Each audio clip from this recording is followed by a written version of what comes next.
Hello everyone, it's Dr. Sam. I'd like to welcome you to my EyeClarity podcast. This is a show that offers cutting-edge information on how to improve your vision and overall wellness through holistic methods. I so appreciate you spending part of your day with me. If you have questions, you can send them to hello@drsamberne.com. Now, to the latest EyeClarity episode.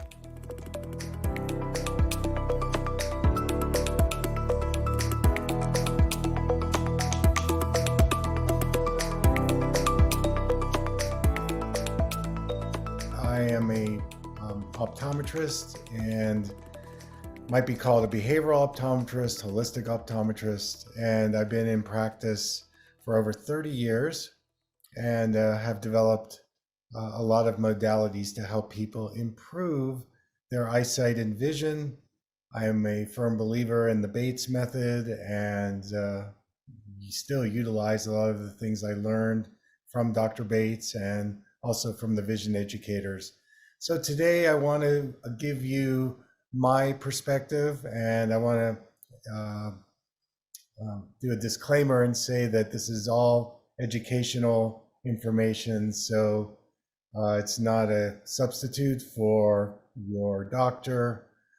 And also, this is my opinion, so it's it's what I've developed and experienced. But check it out for yourself before you embark on anything. When you go for the eye exam, which we all have done, it's a very mechanical and usually pretty quick experience. And I'm going to be focusing on people who are nearsighted or farsighted or have astigmatism, at least to start off with. We can get into some of the eye conditions also. But when you go for that perfunctory exam and you get a lens for nearsightedness, we'll start there. Basically, the prescription that you're getting is a computer readout of your scroll of history. In other words, the adaptations that you have made in your life to adapt your vision into nearsightedness. And on a classical definition, nearsightedness is about pulling the world in. It's about tightening up.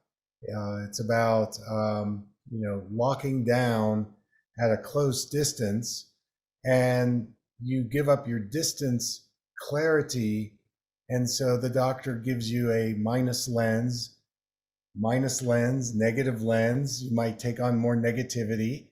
It's also a lens that tends to tighten you up and compress you, and yet you get that instant gratification that, I can see clearly at 20 feet.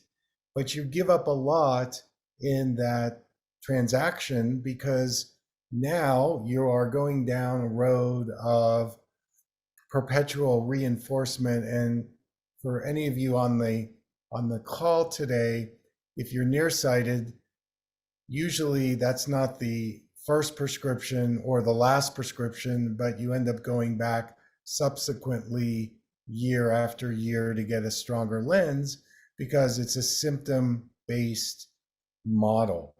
And so you keep getting this nearsighted prescription, and then eventually you get sucked into having to use them all the time. And so one of the things that I talk about in myopia, and this comes from working with thousands of patients, I've done my own clinical research, and so this is what patients have told me about myopia. And this is based more on a behavioral, like how does it affect you behaviorally, emotionally, energetically? How does it affect your decisions?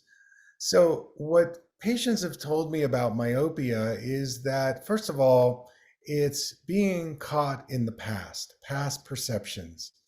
And it's kind of a historical perspective that nearsighted people get into, because in nearsightedness, what happens is at the moment where we start losing our distance acuity, many times there's some circumstance that's going on that we don't understand. Now, it could be a just something as simple as, being called on in school and feeling embarrassed because you don't know the answer. There's definitely a shame, a connection around being nearsighted, or an invisibility. I don't want to be seen, or maybe numbing out your feelings because you're afraid. So the primary emotion related to nearsightedness is fear.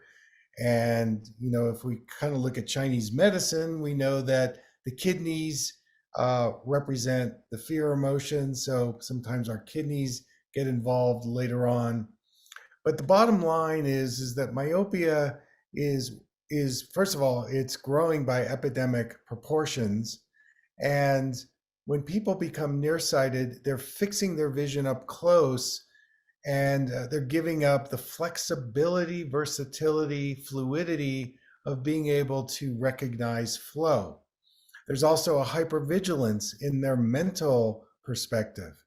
If you're nearsighted and you take your lenses off, the first thing to pay attention to is what are you thinking? What is the mental response when you go into blur? And for most people, when they take the nearsighted glasses off and they go into blur, they go, holy cow, I don't like this. There's a control issue around it. Like, I want to feel like I'm in control and I'm out of control. Or I can't see the detail, so I'm, addicted to information. I need to see more detail.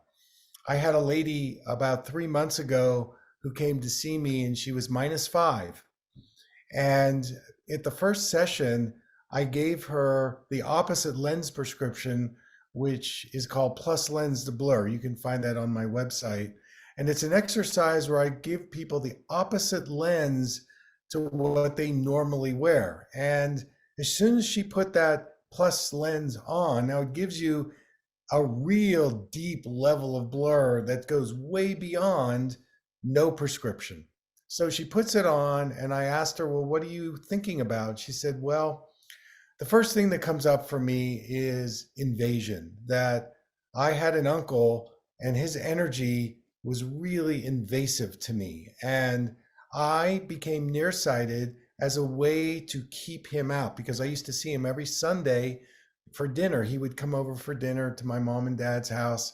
And it was kind of creepy because this energy that he would put in to me was really, it made me really scared. And I was only about 9 years old when this happened, and I couldn't really tell my parents. And this is the moment that I started to develop myopia. So I said, well, let's just stay with this energy. We don't need to go into the whole story. It's more about, first order experience. What are you feeling in your body? Where do you feel it? Track it. And within about, I would say 5 minutes, she released that memory, that energy. And she said, oh, this blur actually feels relaxing to my eyes. It's kind of a relief. And so we did this process over a week. And by the end of the week, I remeasured her eyes, and she'd gone from a -5 to a -350 just in 1 week. And so she recognized that her mental attitude was putting this energy into her eyes, saying, I need to be on high alert. I need to be hyper vigilant because I need to defend myself against this family member. So anyways, to fast forward, we kept doing some things where we'd go into the blur. We also did some eye dialogue with each eye. And I just saw her the other day, and now she's only wearing a -1.25. She's gone from -5 to -1.25 in a very short period of time. And she's only using those for driving.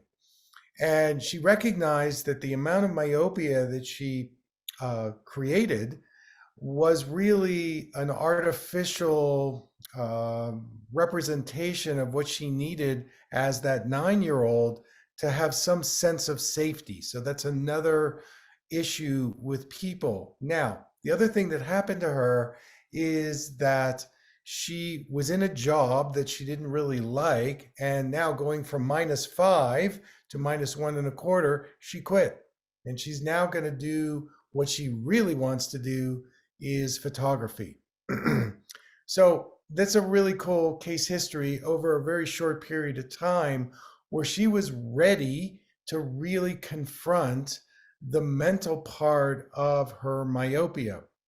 Now, there have been a number of people that I've helped over the years. I have another case where there was a gentleman who came to see me. He was in his 40s and he was developing what we call presbyopia. Now, he's nearsighted, but he was now in progressive bifocals. And if you've ever seen my content on social, you know that I don't really like progressive lenses because they split your vision into different compartments. And for a nearsighted person to start going into presbyopia, it's really unnecessary. So again, his prescription was about -6. And during the exam, what I decided to do with him, because he was also into body work, is I did about a half hour of craniosacral therapy. I'm a craniosacral therapist. So I helped him unwind some of his myopia that was in his head and neck. And then I remeasured his prescription and I couldn't believe it. He measured like -4 and he was able to see 20/20 on the eye chart. That's the relationship between tension in our eyes and our body and myopia. That's another connector. Anyways, so I said, let's do -4 for distance. And then I gave him a -3 for his computer and his reading. And now it just so happens he's using a -250 for everything. So he's completely out of the presbyopia. He's reduced his prescription quite a bit, and he recognized that a lot of his myopia was related to tension. And some of my somatic body colleagues have said to me that 60 to 80% of body tension is carried in the eyeballs. That's a lot. I don't know if it is 60 to 80%, but certainly with all the screen time we're doing, I think that we do carry a lot of tension because we're so eye-centric and we're so detail-centric. Okay, I could spend hours on myopia, but let's move to the second condition, farsightedness or hyperopia.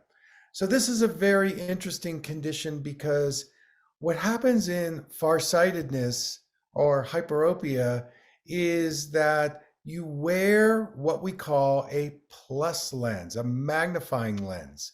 Now, if you just think about it, well, that doesn't sound so bad. I'm wearing a plus lens. But what happens in a plus lens is that it reduces your eye muscle responsiveness. So we have 6 muscles that attach to the outer part of the eye, and we also have these little tiny ciliary muscles, they're called, little ligaments that attach to the lens of the eye inside the eye. And in both sets of muscles, they do different things to help us with visual coordination, with visual focus, bringing things into a resolution. But once we start wearing a magnifying lens, that all goes out the window because the magnifying lens makes things artificially bigger. And so you don't contribute or interact with your eye muscles in the same way, and they eventually become very flaccid or unresponsive. And this is why when you wear a magnification lens, even for a short period of time, you take them off and you can't focus. So the key thing about farsightedness is I'm not really great at focusing or focusing up close. I'm losing my detail. It's the opposite of nearsightedness, which is I do have really good detail, but I give up the distance. The initial steps in farsightedness is I see pretty well in the distance, but I can't see up close. So a lot of times people will get that magnification, the readers, and it usually starts to affect you at around age 40 because you're starting to lose your focusing flexibility. Well, you get the readers, you wear them for a while, and all of a sudden your distance vision is starting to go. So you go back to the doctor and he says, well, now let's put you into bifocals. So now you've got a less prescription in the magnification for distance, and then now you have even more magnification for reading. So this is kind of like a death spiral with your vision if you're farsightedness, and anybody who's farsighted out there probably knows what I'm talking about, because eventually the lenses just get thicker and thicker. And by the way, the thicker the lens, the more disconnected you become from your eyes. Another thing about as the lens gets stronger, the power gets more. A lot of times, not only are you losing your distance vision, but you're also losing your intermediate and then eventually your close vision.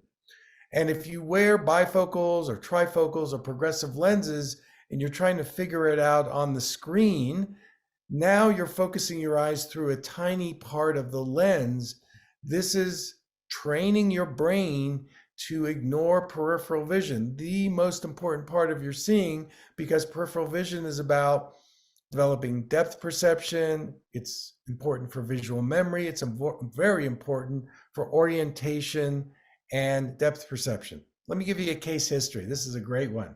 So this is an 81-year-old who came to see me, and she was scheduled for cataract surgery, and she was very farsighted. She was, I would say, +4 for distance, and then she was probably about +3 for her bifocal. And the doctor was pressuring her into the cataract surgery, and she wanted no part of that. So she was in a wheelchair, and her husband pushed her into the office, wheeled her in, and she said, "Dr. Berne, I need for you to help me because I don't want to get cataract surgery." So I put her on a protocol which dissolved the cataracts like within 6 months. And so now she was at 650 for her bifocal +4. Now, after working with me for a few years, she's only wearing reading glasses, and I think the prescription is about a +350. She's not wearing anything for distance. Her balance and her orientation and her walking has improved. But the big thing that she's excited about is that she's out of those progressive lenses. And she is seeing the world so well. She knits. That's her passion. She's a master knitter. And she says, "I've never seen the yarn so clearly." So, this is one case after another that I'm sharing with you, but you can definitely improve your farsightedness. Some other things about farsightedness to know is they tend to be more projecting into the future. It's more of a future oriented way of seeing, but coming into the present, not quite as easy for them. They're always looking ahead. Another thing about it, the primary emotion that people tell me about farsightedness is anger. So again, in Chinese medicine, the organ that's dealing with anger is the liver meridian. And so, if you're going to get some acupuncture, working on that liver meridian and your anger, sometimes that can also help bring down the farsightedness. I also see with farsightedness, it's a little challenging to make decisions, especially when you have to break down the problem in a way where you look at the individual parts. In nearsightedness, you can see the parts, but you don't see the whole picture. And in farsightedness, you see the whole picture, but you have a hard time breaking it down into the different parts to maybe seeing the sequence or the things that you may need to do. And so, in both cases, as you begin to dissolve your prescription, it definitely changes the way you problem solve and see situations, see relationships, and so on. Okay, I don't want to run out of time here. I want to talk about astigmatism. So astigmatism is a really interesting refractive error because what happens initially in astigmatism is the eye begins to change its shape towards like an egg shape. Instead of being completely round, it's more like a football or an egg. And part of the reason that occurs is because of those 6 eye muscles that are attaching to the eyeball that's held in the socket of the eye, they're not working equally. Maybe, certain pairs of muscles are working more than another pair, and this creates the shape to change. It can also occur in the lens of the eye with those ciliary ligaments as well. So you can get astigmatism in the eye, you can get it in the lens. But here's the rub. When you have an eye that's now shaped, like an egg or a football, this creates a kind of warping consciousness, warp. So there's a curve. And in this warp, what happens is mentally and perceptually, you start seeing these different kinds of blur. Another way that I might describe astigmatism in that warping is a twist. So the eye becomes twisted in a way, and sometimes this occurs because of posture. You can take a look at your, cervical spine and your neck, or, just the way you are presenting yourself to the world on a postural level. This begins to initiate a twist, and sometimes the twist occurs more in the body, and then it shows up in the eye. Sometimes it shows up in the eye, and then that influences the twist in the body. And so you have this twist, and you go to the eye doctor, and what does he or she do? Fits you with the warp, fits you with the twist, and all that's going to do on a mind-body level, a mind-eye body level, is reinforce the twist, to reinforce the warp.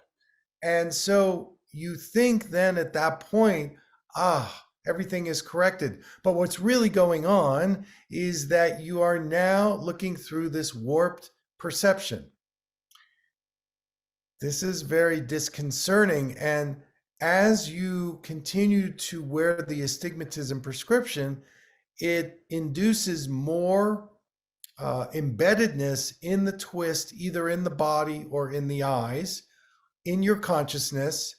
And sometimes the astigmatism is the same in each eye, but then sometimes it's different. And so this creates even more of a split, more of a warp. I've seen sometimes with astigmatism, when we work with each eye separately, is that the eye splits and creates this warp because of trauma, and when I say trauma, it could be emotional trauma or psychological trauma, or just confusion, that we kind of split our eye into a couple of different fragmentations, and that's the way we survive. So there's a real connection to survival, trauma, confusion, and so there you go. Now, in my practice, because I've studied body work and things like Feldenkrais and Alexander and something called continuum movement and craniosacral and yoga, I'm a body person. And so I look at a person's body, the way they walk, the way they hold themselves. I remember I was working, this happened about a year ago. I was working with this college golfer. He was a really good scratch golfer. And he came in because his doctor had prescribed all this astigmatism. So if you know about golf and you take a swing and you're twisting a lot, right? So I had him stand and walk and twist and turn. And I said, I think a lot of this astigmatism is due to the fact of how much twisting you're doing in the golfing. And the doctor has fixed you in that eye twist to match the twisting in the body. And he said, I started wearing astigmatism glasses when I started playing golf. I said, okay. So anyways, we went through a process where I actually made him up a pair of glasses that were not astigmatism, no astigmatism in it. And when he put them on, the first thing he said is, wow, things look really warped. And I said, well, yes, maybe they looked really warped, or maybe this is the way things should look. And he was kind of tuned into that. He said, that makes more sense to me. And the other thing he said about the non-astigmatism glasses, he said, my body feels so much freer without the astigmatism on my eyes, even though it's a little blurry. I said, okay, so start using the glasses in non-demanding situations, and you can take walks with them, but go easy, start slowly with them. So he did this for about a month, and then he came back in, and I measured his eyes, and I said, well, your astigmatism is now half as strong as it was when you first came in. He says, yeah, I'm feeling that way as well. And so we reduced the astigmatism correction. We gave him half. So when he was golfing, he could see the golf ball and see the pin, and we want him to be able to see the ball when he hits it. But then he kept wearing the non-astigmatism glasses, and then I started to do some craniosacral on him. I had him get some other kind of body work. Took 3 months, and astigmatism gone. Eyesight 2020. And he said to me that the way he now sees and moves through the world is in a much more fluid, letting it come to him, letting it happen, being in a flow state. Whereas before, he was always grabbing and tensing and willing it, making it happen. And he also said that his reading improved and even his golf game improved. So that was a really cool relationship between that body movement from the golf and how that went into his astigmatism, into his eyes and his body. So I would leave you with this, that with any of these conditions, whether you're nearsighted, farsighted, or you have astigmatism, or you're going into the presbyopia where you need reading glasses, I think the bottom line is that if you can find, and they're out there, a holistic developmental optometrist or behavioral optometrist who can work with you through maybe some of the Bates exercises or some of the other exercises, and then giving you reduced prescriptions or prescriptions that support the expansion that you go through, you can also improve your vision and reduce your dependency on the lenses. So that's part one. I see I have a little more time, so I want to go into eye circulation and eye health a little bit, because that is another area that really is exploding in our culture. Because if we look at the big three diseases, macular degeneration, cataracts, and glaucoma, and I'd probably add a fourth one, dry eye, it's off the charts with people complaining about these or suffering these conditions, and yet the standard medical care is pretty limited. And if you don't want to do pharmaceutical drugs, which are symptom-based, or some type of invasive surgery, then what I'm about to say is going to give you another option to think about.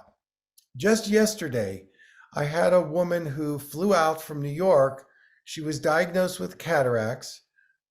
And she said, she went to 3 surgeons and they were pressuring her to get the cataract surgery. And of course, because their income depends on doing these cataract surgeries, she wanted an independent opinion on what I would recommend.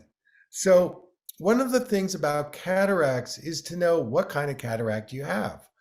So there's the nuclear cataracts, which are the age-related. That's the cataract that's more in the front of the lens, in the center part of the lens. There's the posterior subcapsular cataract, which is also in the center, but it's in the back part of the lens.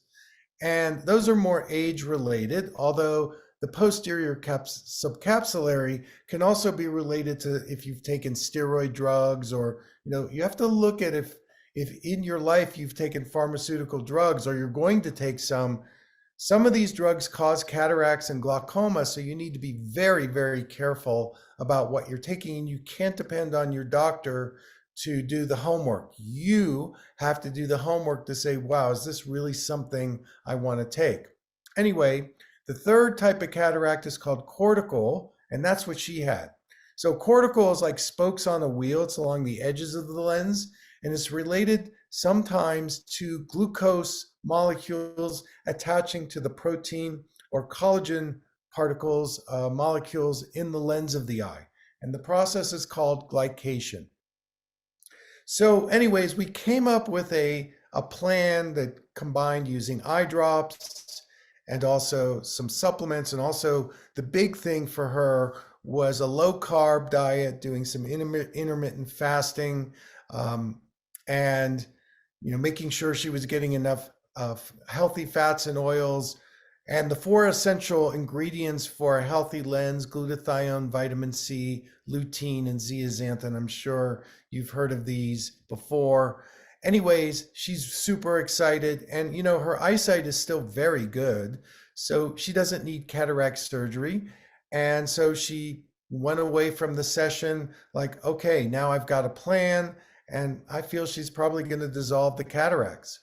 So the thing with cataracts is that most people do get them. I've read statistics anywhere between 70 and 90% of the population are going to develop cataracts in their life, but you don't have to. Again, diet and nutrition are really important in this equation. I think the sugar that's in our foods is something that you need to track. And if you're going to do sweeteners, you want to make sure you're doing low glycemic index foods. Consider intermittent fasting. Again, work with your functional medicine doctor or your functional naturopath. You can also even look at things like a low carb diet or a Mediterranean diet. I'm not a cookbook person, so I don't have one diet for everybody. Some people do really well on the ketogenic diet. Some people do really well as vegans. And I think that, you have to know your body. You might get some lab tests to figure out, okay, what does my body do? What does it need? What's my dietary absorption? What's my inflammatory situation? And then you go from there. So I'm not able to give kind of one answer for everybody because it's all dependent on lifestyle, stress, genetics, and diet. And so those things are really part of what you have to do in your self-examination. But if we move to macular degeneration, so the macula is the center part of the retina where we see detail. It's a part of the retina that's very vulnerable because it doesn't have direct blood supply through it. So it relies on its nutrients indirectly. And so when we think about the retina has one of the highest metabolic nutritional needs in the entire body, and the macula has the highest nutritional need in the retina. So in this particular scenario, it's not uncommon where that macula starts to get starved for a variety of reasons, inflammation or just poor dietary absorption or whatever. And what happens is oxidative stress starts to accumulate. We can either get dry, which is not as serious, or we can get the wet kind where the fluid starts to accumulate behind the macula. And again, in the mainstream, although it's changing, there are kind of glimpses that, yes, there are some things you can do to help improve your macular health. I'll throw in another condition called macular pucker or epiretinal membrane disorder. I see a lot of those cases, and that brings in the vitreous, which is the gel sac that sits in front of the retina. And sometimes the vitreous shrinks and it starts to pull on the macula, and the macula wrinkles, and there's your macular pucker. Also, inflammation or other eye surgeries can lead to macular pucker as well. So the bottom line is, if it were me, number one, I would really amp up my vitamin A, lutein, zeaxanthin, and astaxanthin for macular health. Now, in addition to the vitamin A situation, things like zinc are very important. Also, having a healthy liver and gallbladder. So if we are taking these nutrients and we're not seeing any improvement, the next step is to see if we are actually absorbing our fat-soluble vitamins. Vitamin A is fat-soluble. Lutein and zeaxanthin are fat-soluble. So we have to look at the health of our liver that produces the bile, and the gallbladder stores the bile. So if you have a congested liver or gallbladder, either you can get some acupuncture, or you can take some bile salts after a meal. I have a really great gallbladder formula that I've started providing to my patients because a lot of them were in fact getting the nutrients that they need, but they were still having some symptoms and some problems there. So that would be first and foremost. The second thing I want to clue you in on is the therapeutic value of red light, 670 nanometers. Dr. Glenn Jeffrey did a study, University College of London, where he found that giving people red light into the eyes over a period of about 12 weeks, this was a morning exposure to red light, improved people's macular health, uh, reduced their drusen, and improved their visual acuity by about 22%. So using red light on the eyes can also be very helpful if you suffer any kind of macular conditions, retina conditions, retinopathies, hypertensive retinopathy, diabetic retinopathy, if you've had a retinal detachment or you're at risk for retinal detachment or lattice degeneration or retinal holes, anything related to the retina macula, I do think that the red light is something you ought to take a look at. I think it's very helpful in increasing the mitochondria health in the retina and the macula. And this particular mitochondria increase reverses the aging in the eye, which tends to happen in all of us after about age 45. So if you can boost your mitochondria health, by all means, go for it. And there's more and more research coming out in the medical journals supporting red light, not only to help our eyes, but our body as well. So I think red light would be another thing to say. And then last thing is that, the retina is made up of about 50% fatty acids. So your omega-3s, or at least the good fats and oils, whether you get them through nuts and seeds or supplementation, I think that you want to take a look at your healthy fats and oils. That's really, really important. And now I'm going to segue to dry eye. I'll come back to glaucoma. So in dry eye, one of the keys is eyelid health. And one of the problems with dry eye is the meibomian glands, which are by the eyelashes. They don't work properly. They may be inflamed, they may be damaged, because they produce the oily part of the tears, which reduces the evaporation of the tears. So when you have something like blepharitis, meibomian gland dysfunction, you're probably going to suffer dry eye. And part of the reason is you're not getting that oily component of the tears. So the key here is reducing the inflammation in the eyelids and in the body. So you can do that either with diet, for sure.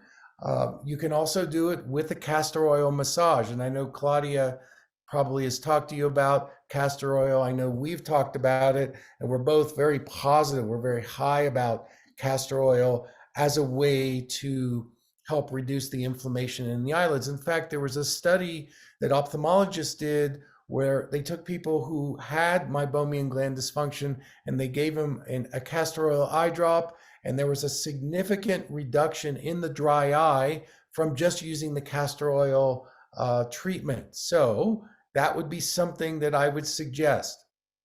If you're going to be using eye drops, I would definitely steer towards natural eye drops or eye drops that don't have all the chemicals and preservatives in it, whether you do homeopathic eye drops, natural tear eye drops, or MSM eye drops. But whatever you're going to do, I think that the bottom line is you don't want to be using eye drops that you get from the drugstore, because things like Visine and some of the Sustain and some of these other eye drops are really going to dry your eyes out even more, and they're going to also create more redness and more irritation. Just some other quick things about dry eye that I have found to be really important is estrogen levels. So if your estrogen levels are really low or really high, this can lead to dry eye. Also thyroid issues as well.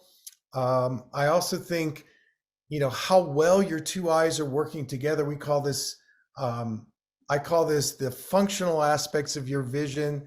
So visual coordination, visual focusing. If your two eyes are not functioning well, this can also lead to a dryness because of stress and blue light. And I think the blue light that comes off the screens can be very drying. So consider maybe some kind of protection on the screen. One of the companies I really like, and I have no financial interest with them, is a company called OcuShield. And they have nice screens that you can put on your tablets or phones or your computers. Or you can go with blue blockers as well. But perhaps even after 6 p.m., using something to protect your eyes from the blue light can also reduce some of the dryness. The thing about dry eye is that it's a puzzle. And again, one size does not fit all. So you may have to try different things to help you in being able to both get relief and also begin to move you away from the dry eye syndrome. Okay, I want to talk about two more situations and then we'll open it up for questions. The first is glaucoma. So with glaucoma, this is a vascular disease that affects the eyes. One of the things I've observed is that it can also affect the circulation in the brain, or the circulation in the brain can affect the eyes, or the circulation in the eyes can affect the brain. There have been studies that show there can be a correlation between Alzheimer's, dementia, and glaucoma. So bottom line, we're talking about circulation. And the retina, the optic nerve, especially the optic nerve, needs to be protected in glaucoma.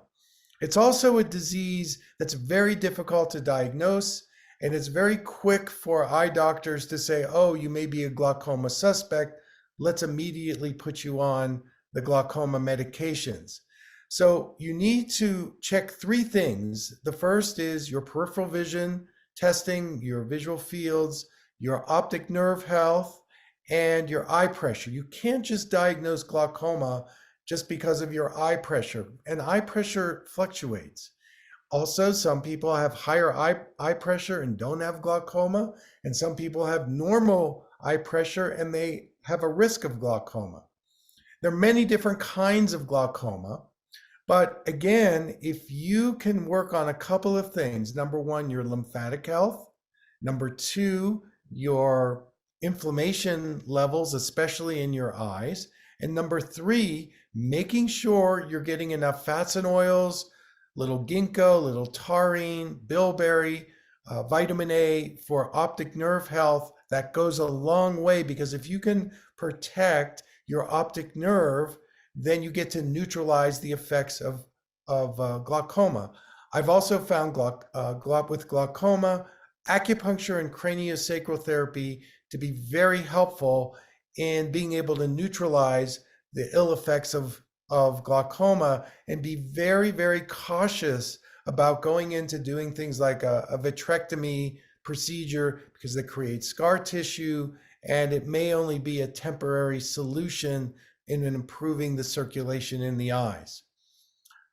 All right, let's talk a minute about floaters. So most people in their life are going to get floaters, and floaters represent a part of the eye, which we call the vitreous, which is a collagen sac, and it's a gel sac.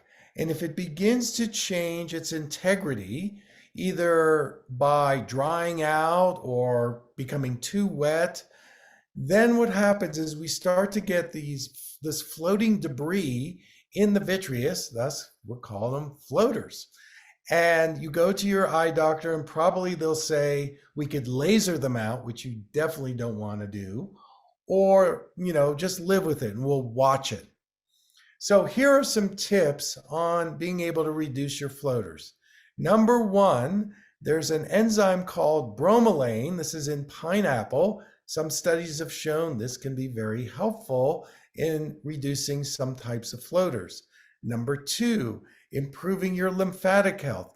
This is where I like to do things like the long swings or sunning. In other words, I want to move my eyes and my body and improve my lymphatic health. That's really very helpful. Number 3, consider doing some kind of a detoxification process, maybe a liver cleanse, gallbladder cleanse. Sometimes the floaters are related to toxicities. Number 4, check in about your dentistry. So if you've had root canals, or you've had mercury amalgams, or you've had difficulties with your teeth, sometimes this will trigger floaters in the eye. Being exposed to blue light, doing a lot of screen time, being under a lot of visual stress, these things can cause a floater. So reducing eye stress, using blue blockers, just doing some of the eye exercises, the palming exercise on a regular basis can be helpful.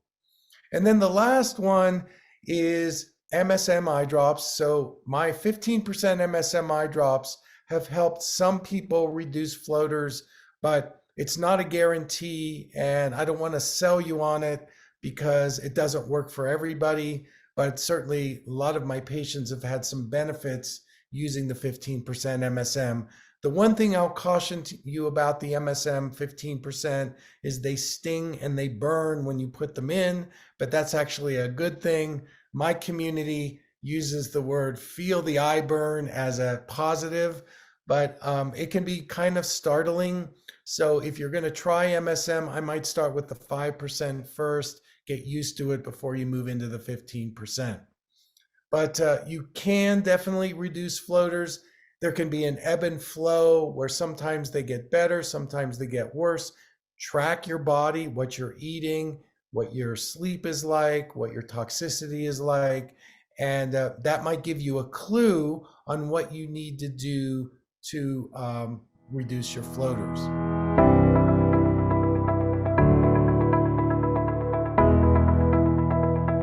Thank you for listening. I hope you learned something from the EyeClarity podcast show today. If you enjoyed the episode, make sure to subscribe on iTunes or Spotify and leave a review. See you here next time.